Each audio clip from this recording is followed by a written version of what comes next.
very advantageous to you.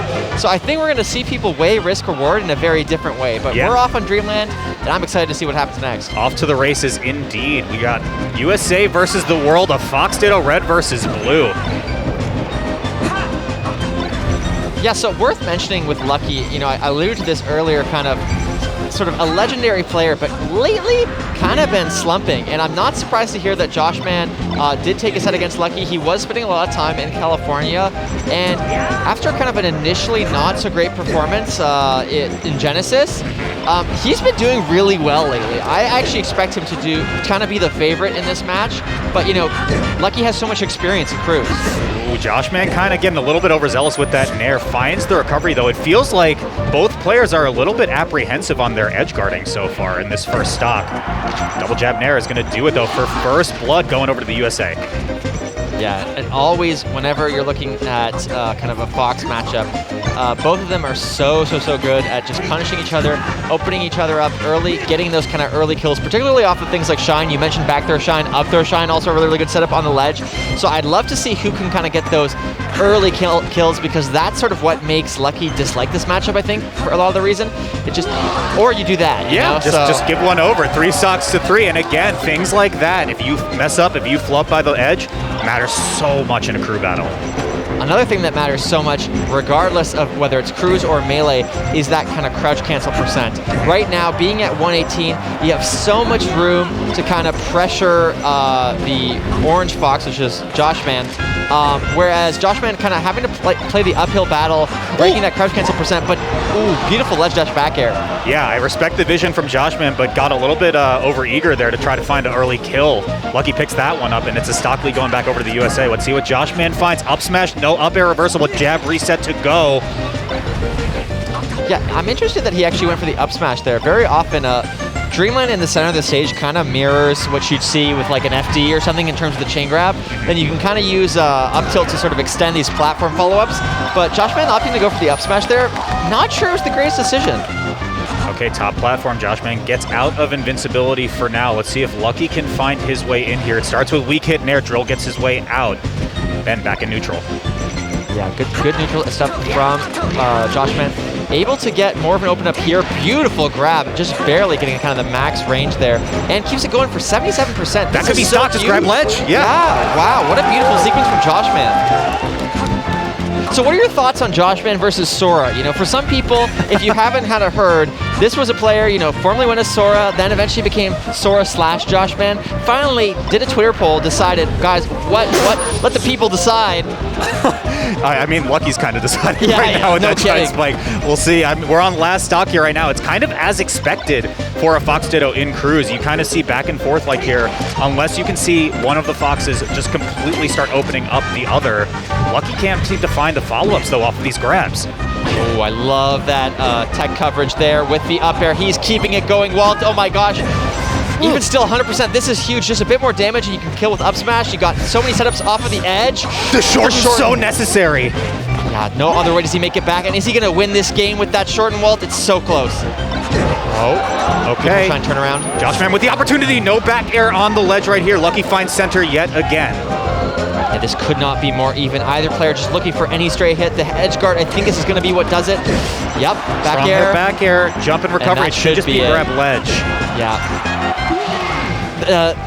Okay, here we are. We are at Yoshi's. So getting started here. You know, this is the funny thing about Fox Dittos is that really, especially in a crew setting where you only need to keep a couple stocks. Yeah, like you don't need much at all. Like that should be it. He's dead. Yeah, see? Well, 4 years ago at Wombo Combo 10-year anniversary, but we are talking about a single game here. Counter pick on Pokemon Stadium. Let's go. Yeah, I think definitely Johnny, of course, has the edge. Johnny been a player that has really kind of seen his stock rise after a bit of a kind of slow period for a while. I honestly like this pick a lot, actually. The more I think about it, the more I think that, like, I think Johnny might only lose like 1 or 2 stocks at most from this. Yeah, and S2J with first blood right here. And I think we're seeing this across the board right now. As at the start of these games, there's a lot of reservation by the ledge. I feel like S2J is a player who is so wild and crazy, wants to jump off at any moment if he can, but he's playing it pretty safe, gets kind of a pretty easy pickup for that first stock. We'll see if he opens it up going into this next one. Nice to see that Ryan is rocking the 6 tag. He's always been a guy who loves kind of mixing it up with his tags, and of course 6 representing the 416 of Toronto. Obviously a lot of people heard that from Drake, but you know, that is the explanation for those who are curious. Shield grab out of S2J does not find the stomp off tech from Ryan Ford. Advantage going back to Ryan Ford, but he corners himself here. Yeah, not what you want to see from Ryan. Is definitely struggling to get in, and S2J doing just a great job of zoning him with his nairs. Beautiful knee, by the way. Ooh, he could be dead. Like these empty hops, just trying to bait him out of the corner and just doing such a good job. You said 1 or 2 stocks, Radar? This might just be nothing, man. Yeah. Oh, but that should do it right there. No, doesn't. It is Falcon, of course. I'm thinking, forgetting how heavy he is. Oh, good nair, though. That should be it. Yep. Even doesn't go for the forward smash, goes for the up smash. Very good awareness from Ryan. It does manage to take a stock, but this is an uphill battle, to say the least. Yeah, so again, when you're facing down kind of a deficit like this, in Ryan Ford's position, you're looking for 1 more, I think. If you can get it, it might be doing it, but he gets burned on the way up. Ryan Ford with the opportunity. Double jab. Raptor boost gets him out. Yeah. Count out. Yeah. Okay. FD counter pick the same as if we were going to have Frenzy here, so I like that. But we'll see what Prof brings to the table. Oh, that's not good. Not a good start. I can't believe I ate this spicy. Like, I'm just... Okay, so FD obviously simplifies the tech chase game of Falcon, but also kind of like simplifies his neutral a bit. And of course, Fox, very powerful punish game as well, which we're about to see now. Chain grab, not as much of a thing. Obviously, it works on DI away, like we just saw, but you have to be a bit more creative for the kind of neutral DI options. Wow, beautiful grab. Okay, Professor Pro trying to get the first one on the board here. Johnny kind of already above average in terms of stock taken so far. But, I mean, we saw that first stock. Professor Pro only took 10% on the way out. Answers back with a 17% stock of his own. Let's see what S2J brings back. Turnaround grab! So good. Yeah, it really is. It doesn't get the grounded shine there. Obviously a difficult technique. And once again, it's getting stuck in his shine. So Prof not moving as well as he wants, but this is a big punish. We are on FD. We're going to be getting a lot of damage. Ends up dropping it though, but picks it right back up again. And that is another strength of the stage, is you can kind of just reopen the combo once again. Yeah, S2J jump up airing a little bit early there kind of spells the end of that stock. Professor Pro might be able to clean this one up pretty well, but if Johnny takes this one, that's 6 stocks. That is huge. Yeah, a little hard to tell if that was SDI or just kind of the misspacing in the up air. It actually did look like SDI, and if it was, that is Johnny's defensive play. Just taking him an entire stock. So S2J with 6. And he's low percent right now. The number 7 is not out of the realm of possibility here. Professor Pro starts it off with the up smash, back to neutral, up tilt, gets him out of trouble for now, but the grab won't connect. All right. Good tech chase so far. Does only get 73, but again, big stock. S2J, you know, a man known for the Johnny stocks, named after him, able to turn a single opening into death, and that is a valuable skill to have in a crew battle, but it doesn't matter. Prof gonna take it. And Ryan also gone. I don't think we see SWOOPER. Maybe it would be Hbox. I mean, hopefully for fans of the world, I hope there are a lot of. Yeah. Yeah, you know, this is gonna be tough. Definitely Prof needs to take a couple stocks here, make it happen. Yeah, we might find out who the counter pick is soon after that shine reverse back air. Ginger on the edge guard right now. Can't pick it up. Back air reverses. Ooh, I love that. Shine line grab. Really good stuff. Yeah, he's been playing very solid. You know, worth mentioning, Ginger, again, just kind of, obviously Crew's very important, but as we're kind of building into the tournament itself, looking forward to see how everyone will do. Ginger is a guy who just got off probably his biggest win ever in the Function 2. Not beating iBDW, but last time they played, he beat them. Beat the people who beat iBDW, just did really well. Right. And I believe the grand finals was it against moky Function, or was it, I'm trying to remember. moky, yes. Yeah, so you know, he's got plenty of experience versus Fox. I cannot believe he covered that, dude. Like, so what I was gonna say is Ginger like the best Falco in the world right now? I know it's a statement that sounds insane. I know that we all know Mango so absolutely does. Love the graphic that we saw there. Really good stuff. I imagine that's from Income Tax, so big shoutouts to him. But already off to some pretty good damage, and we saw there kind of a hint of what we might see later, which is Falco, normally not a character that can shine spike people, but due to the armor and the way Yoshi's armor works, and the set knockback in shine, you can actually shine spike people like what we just saw. Like that. Yeah, it's like, it literally like makes him look like Fox, whereas Fox can't do it. It isn't enough to break the armor. Yeah, and we can kind of see the evolution of follow-ups off of that too, because aMSa was fully ready for it, right? And then it's just kind of an easy land back air out of Ginger.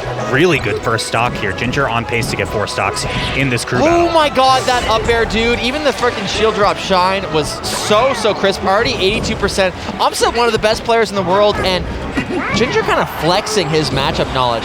Putting out stuff like the shine, the way he's extended his combos. Obviously going to lose a stock there, but really good stuff from Ginger.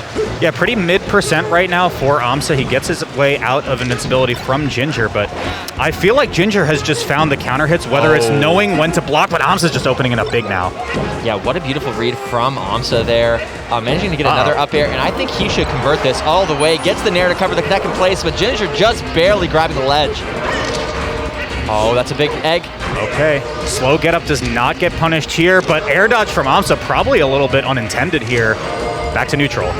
Honestly, hard to tell if this is Canada Day or if it's Easter with the eggs that we're seeing on screen. aMSa doing such a good job clipping out the nair, but is he going to get this edge guard? Kind of an ambiguous angle. I love the dash attack. Yeah, covers pretty much everything right there. This is the way the world starts to make their way back. aMSa with the stock lead right now. Ginger needs to find the reply stock. Loving the down smash into down tilt into down smash. Down tilt has that set knockback, so it's really good at the low percent, and then down tilt just to kind of knock Falco off stage is so powerful. And we have Ginger on the back foot, man. Oh, so patient! Now, of course, Yoshi can't roll out of shield, so what is Yoshi to do in that situation? Really, one of the only options you have is to like release shield, which is something like 15 frames. It's so laggy. Really beautiful awareness from Ginger there, and we see it once again. Yeah, crazy how aMSa still manages to find the stock out of that entire interaction. Kind of blowing this lead up big, but still needs to get a few more stocks after Ginger. Holding onto this stock is huge, but he's not going to be able to do it. Yeah, so far, yeah, really doing a good job, like you said, of kind of holding on to the stock, getting those high percents, and just kind of like baiting Ginger into certain spots. You know, we've mentioned about how Yoshi's shield pressure really limited. That is not going to kill. Very heavy boy. Yeah, too heavy. One of the most heavy characters in the game. But yeah, aMSa doing a really good job of making him seem safe and then doing the shield drop out, because Yoshi's shield, not so good grounded, but very good on the platform. Big parry out of aMSa right now, rising there as well, and he trades it. Not going to do it yet.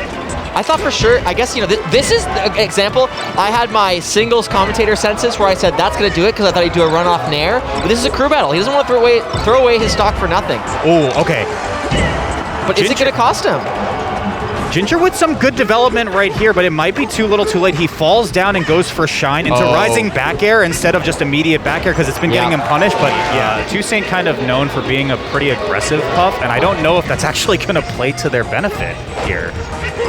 Yeah, this is always kind of an interesting matchup. Really good pressure from aMSa so far, and already getting a lot of damage. We've seen, like, this is a tricky one. I don't know if I love this, honestly, because, like, I don't know how much experience Zain has against aMSa, especially in a kind of high-stakes situation like in a crew. And even though I don't think that Puff, like, does poorly in this matchup, we've seen aMSa hang with the very best Jigglypuff in the world in Hungrybox. Right. He is someone who has made Hungrybox go, I think Yoshi wins this. So, is that who you want to send against aMSa? I'm not sure. Yeah, I think difference in playstyle as well kind of matters here. Zain does have experience against Whiskers in Tri-State, and he's positive against Whiskers as well. 2-1 from a couple of nightclubs in recent year. So the experience is there against Yoshi, but is the experience there against aMSa specifically? The answer against is the historically Yoshi, no. You know, like, just such a dominant player. Kind of makes you play differently than every other Yoshi you played before, just in terms of experience and speed alone. Again, we've seen his finger magic just recently, but you know, Zain not doing so bad so far. One thing, you know, you mentioned like differences in playstyle between Hbox and Zain. Zain always been a player that's more aggro on the side of resting. Really likes to kind of try and find any opening that they can and just pop out a rest. And once again, like, that doesn't work as great in crew battles. It's not something you want to set up trades. If he were to rest here, he would die. We already saw up air closing it out, so it's tough. And it kind of becomes a battle of attrition when you hit this point, right? Like, the Puff needs to find that up air to kill. Up smash will do it as well at that percent, but it is a grind to get Yoshi to high percent and find the kill in a matchup like this, where up air out of Yoshi can kill a Puff at like 90 or 100. Yeah, no, it really is very, very powerful. Oh, big punish. There we go again when I'm talking about trying to look for these really sort of like clutch rests, and like rests that like you would never see Hbox go for. And on the last stock, that's obviously something that you can go for, but if you guess wrong, you're gonna like further the deficit. And there goes another stock, barely just living still. This has been rough. Single aerial, it might be enough to just straight up kill Zain here. They're gonna have to play very, very careful now. But the thing is, aMSa's winning the air-to-airs, and that's what happens right here. aMSa takes it with the stock left over. Can he close the book on here and take 8? Yeah, the world is on aMSa's back, and he has so much to prove. Just this weekend alone, like, so many of his fans have been wanting to see aMSa finally win kind of a major event. And, you know, GOML is a place to do that. aMSa, you know he's been practicing this. You know he is kind of honing his matchup against Puff to get ready for Hungrybox. Like, this could be a preview of potentially grand finals this weekend. It's really wonderful to see. On aMSa's end, I think Zain, that'd be a bit impressive, but wow. They can go out pretty happy. They get the stock down on Frenzy, and then they get a stock advantage for Team USA for whoever they bring in to Frenzy now. And this kind of changes the dialogue a little bit as well, because I kind of feel like one stock deficit for Team World, but they have sufficiently brought this one back. Can Skerzo open up the door big shine. again? Yeah, just a little bit misspaced to cover the tech in place there. Trying to go off of reaction. Doesn't end up getting it, but I like the start from both players. Beautiful double shine from Skerzo, and manages to cover kind of the weird land there from... What are you doing? Yeah. What are you doing? Wow. That is the definition of a crew battle, Radar. Yeah. You just do some crazy stuff off stage, and then you just get dared for it. I love that Skerzo just kind of shook his shoulders and was like, okay, just whatever. So another big open up here. Good DI to kind of make it ambiguous, but I love the down throw there. Still following up the downer. Keeps it going a little bit longer. This is already quite a hectic game, and it looks like it's going to be over quick one way or the other. Yeah, Frenzy kind of being the one to push the envelope here, force the advantage right now. Okay, Skerzo with the opportunity does not get double jump up air there, up smash instead. Falling back air is going to be not enough to do it quite yet, but second hit up air will kill off the top. Skerzo now with the lead after that gimme stock in the beginning. Definitely, we just saw Skerzo What are you doing? Yeah. Take a big, deep breath, kind of sort of making a face almost like get your head in the game, like start to kind of get focused. And this is one of the things about crew battles that's kind of tricky, is if you're a player that sort of like is like a little slow to warm up, like you don't get that chance, man. Like you can just get your stocks deleted. Look, like again, like once again, huge sigh from Skerzo. I think that stuff matters. Like really just not seeing him be as confident as he could be. Big trying to shield. Okay, lands on right platform though. Saves Skerzo for now. Could find the stock as well. Rising back here to cover the ledge. Skerzo now with the lead.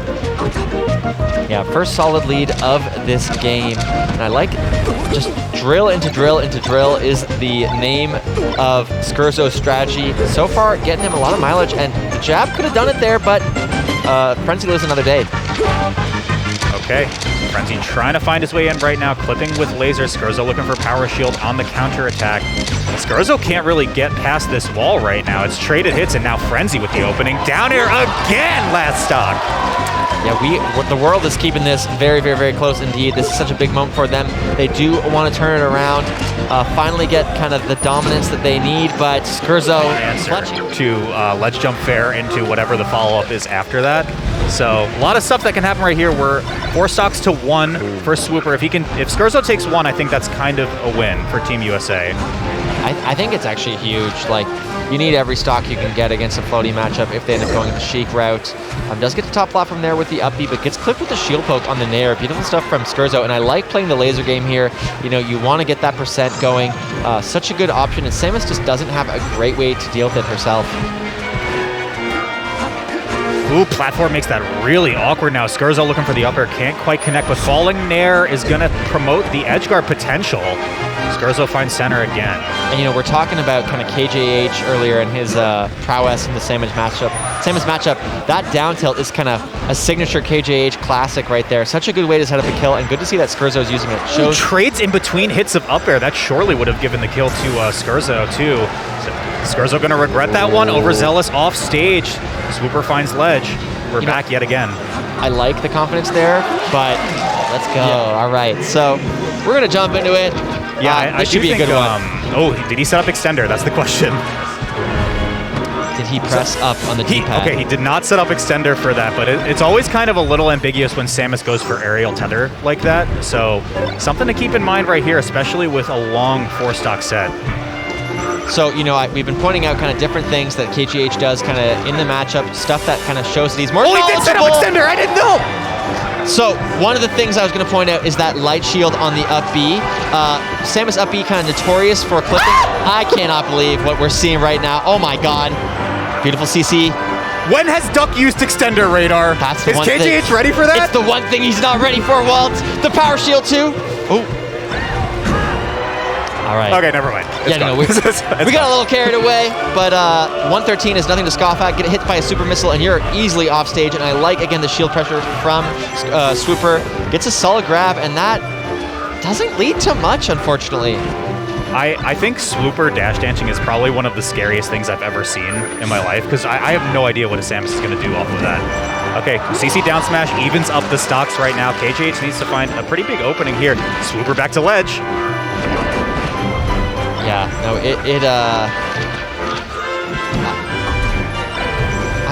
I'm kind of at a loss for words. I like these down tilts. I like the platform techniques so far.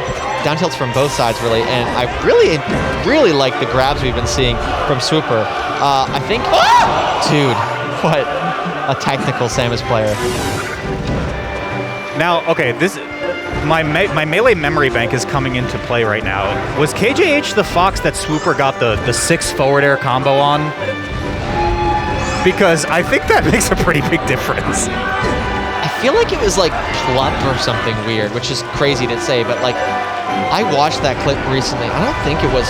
Either way, again, one of the most stylish players, kind of, whenever he picks up Samus, he's super wave dashing around, he's dropping the extender, like, I see someone in chat saying, let's just pray that SWOOPER's thinking about his bank account right now. Yes. Yeah, clearly. Ledge, what do you do, right? See?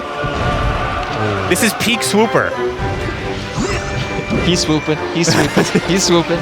Okay, KJH does find it here. Something that I did bring up, though, when SWOOPER was kind of employing the ledge strategy against iBDW, was he was kind of creating 50-50s from ledge, where you kind of get the as-expected, oh, extender setup again? Yup. Okay. But, you know, again, KJH with the awareness just like spot dodge there. Like, he's like, I'm not afraid of your weird voodoo magic. I've seen it all before. And, like, look, like when I play against that, I'm like, oh, God, oh, God, oh, God, oh, God. Okay, weak hit charge shot doesn't do too much, but what's the mix-up here? Just jump up missile. KJH can't find a counter hit. Ooh, but he can find a kill. Yeah, there's that weak nair up smash, kind of a classic setup. Again, it's a lot of like Fox's secondary tools. Ooh, missed input too. I think SWOOPER rather wanted down throw off of that for follow-up, but has to settle for forward throw instead. KJH might run away with it here off of the missed grab. Oh, that turnaround, shine turnaround up tilt, actually insane. What a technical option there from KJH. What I was trying to say earlier, though, is just like Fox ends up going for a lot of like his kind of secondary setup. So rather than going for like up throw up air, he'll go for like weak nair up smash. Wow, this is crazy platform pressure from SWOOPER. He needs this. He really does. The world needs this. The world needs this, and he finds it. 76% though is not good. We'll see if KJH can close it out right here. SWOOPER back on the ledge yet again. Can't find an opening though. Has to play neutral again. Yeah, beautiful. He read it there. Okay, shield up in time. He's reading these rollbacks from KJH every single time. Okay, off stage, like the little neutral B there. Still just kind of trying to make space. Both of them so close, but it does get knocked down in the corner. That could be really bad. This still is really bad. Now. Oh my God. Was it all a bait, Radar? This is so close. If SWOOPER wins this. Oh. If SWOOPER wins this. Every hit is so... Back to ledge. Missile is overzealous right here. Strong hit back here. Like a 30-second game or less. I think we're really just going to jump into it. Someone's going to get a knockdown. It's going to lead to a huge punish. Shine to close it out. That's my prediction. So far, not been the case, but I mean, we will see. Okay. CC on the get-up attack. Edge guard position for Zuppy. Can't pick it up. And double like shine. That, he doesn't catch jump, though, so it has to be another edge guard. Strong hit back air yet again. Rinse and repeat. We'll see if he can find it right here. And the shorten is not committed here, but it starts with this set now that we're dead even at 16 stocks apiece. So I talked with Etost before I got here, like ran into him in the hallway. And he's like, so Jmook's parents are here. Uh-oh. Power up? So by the way, so Etost is a guy who made those Jmook shirts at Genesis, for those in the chat who don't know. So I said, like, did you make a Jmook shirt? He's like, I don't need to. Jmook's parents are wearing Jmook shirts. And he goes, and by the way, they're both very attractive people. I see where he gets it from, man. And I was like, oh God. So, you know, Jmook not just playing for kind of his fans, he's playing for his family right now. Good to see. And, you know, big shout out to FlyQuest for picking him up. Yeah. But Posture's not going to save him on that first stock, though. Zuppy kind of overrunning Jmook right now, kind of making him think an extra step on some of these decision trees. Edge guard position again for the Canadian Fox. Yeah, rising backer, keep it simple. Kind of what I mean, like Zuppy. I'm kind of interested in what the Z tag is as well, or the Z tag for the Canadians. But you know. I honestly think, like, this is what I mean, like, the highs of Zuppy. I really think he could do quite well here. Yeah, like we said before, because this is even, Jmook evening it up with the reverse hit back here. Zuppy could run away with this set, and then that presents an opportunity for Team World now. That's the thing, is like, you have to remember that Jmook is this kind of like top 5 player right now, and Zuppy is like, you know, nowhere close to top 5. So all he has to do is even taking 3 stocks as a victory, let alone taking the game. He might go all the way, man. Like, this is 2 solid stocks. I don't know about this counter pick wall. Like, it's questionable. Yeah, Zuppy's just starting to run away with it, and I feel like Jmook can't really find his footing right now. Let's see if he gets this opening a little early on the dash attack. Jmook needs to find counter hits. He gets grab. What's next? Okay, God. Don't scare us like that. I mean, you know, the other thing that is blowing my mind is I was like, I wonder what the Z tag is, and his tag is Zuppy, and I'm like, I'm a little tired. You done know? goofed. Yeah, I did goof there. Okay, yeah, and again, that's now 2 in a row where Jmook, I think, expects the lower illusion from Zuppy, and he's just kind of a little bit too low on his edge guard positioning there. He cleans it up here. 73%, though, is pretty big for Zuppy. Let's see if he can extend it with the grab. He does not. Yeah, that grab was really, really huge. You know, Jmook really known for those very powerful tech chases. Not getting it kind of in that crucial moment. Like, imagine the situation changing here, him picking up a stock off that. He is going to get... Oh, wow. Doesn't even go for the up smash. Yeah. Opting to just kind of reset the situation. He doesn't go for the back, long roll. Oh, my gosh. Okay, potentially no harm, no foul here. Doesn't look like it's going to matter, but still. Zuppy can run away with this one now. He is focused in this set. Yeah, you know, again, this is his home turf. This is huge! What is this punish? Dude, the double shine. All right, gets the back air, keeps going. Almost SDs there, but this is one more edge guard. He just needs to pick it up. Already in such a huge lead. Can he take it with 2 stocks remaining? He's got it! He does. Zuppy with the 2 stock. Here they go, guys. How many... Just like, the name of the game is how many grabs can Zuppy avoid? How much damage can he get off of his throws as well? This is bad news bears. It's really bad. Look at those reactions, man. Jump out, though. Yeah, Zain does not find the follow-up, but it doesn't matter. Zain with the tipper now, edge guard position. Can he take this first one? Looking like he can. Not quite. This is the power, you know, like, we talk about the punish, but anyone who's ever played a Spacey on FD against Marth, played as a Spacey, they just know the worst feeling about it is Marth drops a combo, and he's like, oh, that's okay. I can just pick it right back up. Whoa, how did that miss? Oh, he's going to get the stock for this Walt. He held jump, okay. I don't love that decision. I mean, always kind of tricky to edge guard Marth in those situations, but was a bit unsure whether he needed to hold ledge or not, and, I mean, he's got to take at least one, but even that is going to be tough.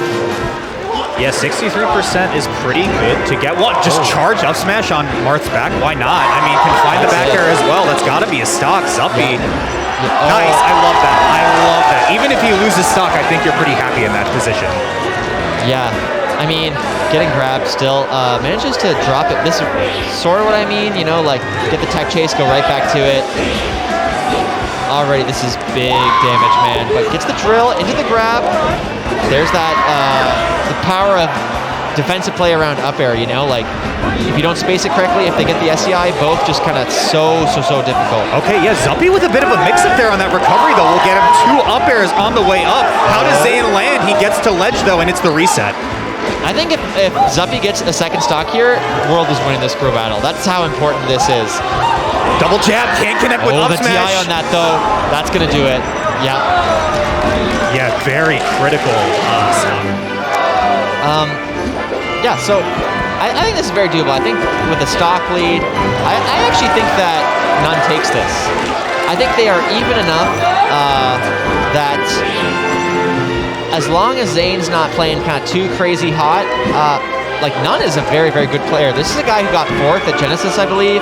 This is someone who just like kind of consistently has like explosive power, and this is sort of like not a bad matchup for Falcon at all. Some people even think he wins it. Certainly it's quite even in my eyes. So yeah, very solid stock from Zain, but at the very least, like None should take 2, I hope. Yeah, Zain is clocking in real early though right now. Trouble on the right platform. None breaks out. Oh gosh, this is getting ugly. Zain making me eat my words. And this is what we talk about, like legacy. Zain is someone who, it's like, it's no longer just about the kind of, is he #1 at any given moment? This is someone who wants to prove himself, who wants to say like, not only am I the best, I'm the best by a mile. Or kilometer, I guess, if we're in Canada. Very true. Back hit down smash will not connect, though, and Zain is just off to the races again. There does not link into the tipper forward smash, but it does not matter. None now with the opportunity.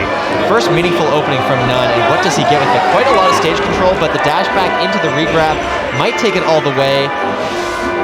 Okay, no drift back from None. Zain with all of the real estate here on Pokemon Stadium and catches the no tech as well. Last stock here for None. Yeah, almost looked like a bit of a camera situation where None thought he would grab ledge and ends up just missing the tech entirely. Not able to get the slide off here or the thing. I can't believe what we're watching. Well, I am like most definitely eating my words. This is looking like the Zain show 24/7, and he takes it. #2 versus say like #6 and like 8 and etc. It might kind of average out okay, but then just like Zain just is such a force, such a consistent player that it kind of changes the math entirely. Right. And we'll see how he does against Hbox. I know Hbox wanting to kind of prove that he is a threat to Zain, but so far he hasn't been able to do that. Yeah, and for what we were saying earlier in terms of perhaps Team World is saving moky specifically for iBDW, now we have iBDW in the back for Hbox. So if Hbox wins this, he's got another hard matchup ahead of him, and he's got to do it with at least 3 stocks now against iBDW. Yeah, and so far, you know, like, this is not bad damage, 75%, gonna get a bit more into a grab. I feel like this is what they need. Even getting the kill, rest is on the table, but again, you don't want to miss up rest and get a trade there. That is so important. Hbox needs to hold on to this stock. Yeah, 3 stocks here is really huge, especially knowing that Cody Gigaschwab lies in the back here. Hbox can't get off the platform though right now. How does he land? One of the things I think is always a little tricky when you're a Puff player is you don't want to telegraph, especially the low percents, that you're looking for a rest. We see that up tilt from Hbox. You kind of like it's just so easy to kind of tunnel vision and go like, come on, where's the up tilt? Where's the empty hop? How do I get in on them? And if you do that too much, Zain gets another 60-70% and suddenly kind of there goes your opening. Wow, yeah, Hbox kind of just drifting over the get-up attack from Zain, but Zain's kind of nickel and diming here. Really well. After that Zain thing, I've been a little traumatized, man. I'm like, okay, yeah, don't want to get hurt again. Yeah, no more promises, okay? But yeah, I'm nervous about this pick because before we got into Ben being the selection, I almost wanted to say that the counter pick advantage is probably in favor of World now. And I mean, with that rest, honestly, that might be enough for Team World to just straight up take it. Which is just so insane. I did not, like, I really looked at this on paper and said, like, USA has the edge. And it's not a huge edge, right? But it's still an edge all the same. And this has been neck and neck the whole time. We've seen just some people really, really show up, and man, was that rest huge earlier. But now we think about this last thing. We like so many times we talked about, oh, maybe they're saving moky for iBDW. Maybe they put moky in against iBDW. Now they have Hbox and moky here potentially. Ben needs to put in a lot of work here for USA to stand a chance now, in my opinion. Yeah, and it is so hard to build up percent against Puff unless you're moving really quickly, unless you're like really mindful of the crouch, you're spacing around it. And I feel like in a high pressure situation like this one, I don't know if Ben has that cruise experience like Hbox does. I think like even though he's played in those kind of high stakes matches before, there's something to be said about like playing for like someone else, you know, trying to not disappoint other people who are really counting on you. Like there is money, $1,000 on this, so and there's a lot of pride. Okay. Up air from Hbox, traded hit, kills the Puff, but next aerial probably kills Sheik on the way back. Yeah, this is the moment for Ben to start kind of building back up the percents. Obviously, this low percent going to be tricky. Going to have to try to go for, again, space back airs. Play around for the grabs. Needles good as well. I like the up smash idea. Usually you'll see people just go for a nair because of the percent building, but this should be the stock. Goes for the regular getup. Concedes ledge right there. Hbox needs to find another opening here to find the kill. Oh, nice. I love that. Drift behind the shield. Knows Ben has kind of been opting for those shield grabs a lot off of kind of like overzealous forward smashes that Hbox has been opting for, and then just goes for straight up smash, gets the kill. 2 stocks apiece, though. World has an opportunity here to make it big. Yeah, I like that Ben is playing this patient. You know, both of them couldn't be closer of a match. It's always tricky when you know rest is on the table. One of the things I always say about this matchup is just like how different it is from the rest of Sheik's matchups. You can't really confidently grab. You can't really confidently dash attack. So you see kind of Ben going for these space aerials, whipping out these singular needles as well. Those are really good at zoning Puff. I like how he's playing this, man. I think it actually is quite impressive so far. Yeah, absolutely agree with that. Wow, yeah, nice needles conversion as well. Can't convert it into strong hit, but good position. Weak hit back air is not going to kill. Strong hit back air probably will at this point. And honestly, I think that's like the sign of a great player, like kind of 2022 Melee, is when they go, you know what, like I can't get a ton off this, but I can get some stage control, I can get a bit of little damage, I can make them come to me, and they take it so far. But Hbox answering back all the same, and he's got a solid lead. This is where rest becomes really scary again. Yeah, no qualms with using it at this point, but double jab into the forward air. Ben keeps this one even, and this is the work I was talking about that he needs to put in because iBDW work's going to be coming in after him. Yeah, I mean, already I think Ben kind of impressing everybody. You know, we were wondering about this pick. The rest you were talking about, but what's the punish? Just full stack of needles, grab one pummel, and he gets the tech on platform, so that's it. That's another reason that going for that is just, like going for rest period in this matchup is a lot trickier. I think we just haven't really seen Sheiks kind of innovate in that space, and it's just so hard to get damage period. So I like the decision to kind of try to force the rest there from Hbox. High risk, or low risk, high reward for sure. Almost dead even right now on this percent. Oh, Hbox with the opening. He's going to carry him long! Yeah, no, I mean, FT is a great place to do it. A lot of space to build up percent. Fitz kind of, iBDW is not even really defensive style. It's more like he's really, really, really, really good at leveraging all the stuff that makes this matchup hard. You know, he doesn't give Hbox anything for free. He plays around the rest setups really brilliantly, and he's so good at killing things like up throw up. It's such a fun format. We got one game to rule them all. It's Pokemon Stadium, Fox Ditto. We talked about high variance. Slide off Walt. Oh, already just such beautiful reactions from both players. moky able to get the forward air extension there, and already 69% magic number, and we're going to keep it going. Okay, edge guard position for Cody here. Takes position, but now moky with the reversal. Down tilt into up air, and that's enough to kill it. First blood. Every stock matters in a crew battle, especially when we're on the last game. One of the things I want to acknowledge there is that we saw moky kind of go for the delayed up air. That's intentional. He's trying to throw off Cody's STI timing. It's that kind of stuff that makes it so much harder to play against a player of moky caliber. Oh, look at that beautiful shine extension. Keeps it going already 58%. Cody cannot find his footing right now. Jab reset, get up attack gets him out of trouble for now. Evened up on the stocks here. Just roll it on up. 73% though means up throw is going to combo into a lot. Yeah, definitely there's certain percentages in this matchup where even just things like dash attack become really, really powerful. Up throw, up air, up throw, up smash. Very, very percent heavy game, but of course Shine kind of throws that all out the window. Drill throws it all out the window and allows you to open them up very beautifully. Okay, Great so stop over Moky. again, like you mentioned before, Radar Team World, or in this case Canada, is showing up huge right now with the advantage. Can Moky hang on to it? You know, Moky's such an emotional player, and I know he likes the crowd behind him right now. The pressure is on, but he is delivering, man, in his home turf. He's well rested, he's not jet lagged, he's feeling great.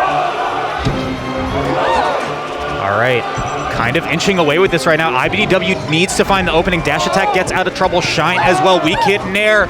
Now they're back and forth on the shield and the SD. This is a huge opening, Radar. Moky can end it right here, right now. You know, we've been talking about Hbox pop-offs, but I think we're going to see a Moky pop-off if he takes it, bringing the world crew battle to a conclusion. Up a solid stock, but Moky, you know, he needs to take this. iBDW can answer back at any moment. Look at this. Oh my God.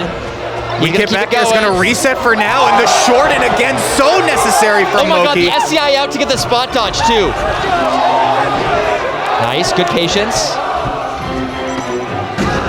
Oh, we are down. Stock!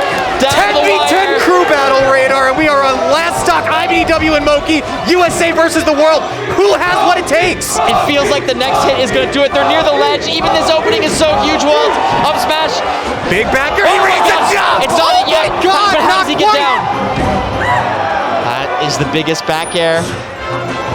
He read the spot dodge as well. Up throw. Reverse hit back there, and USA breaks it all the way home. He be doing work. He might be moking and doking, but it was not enough. Shaking my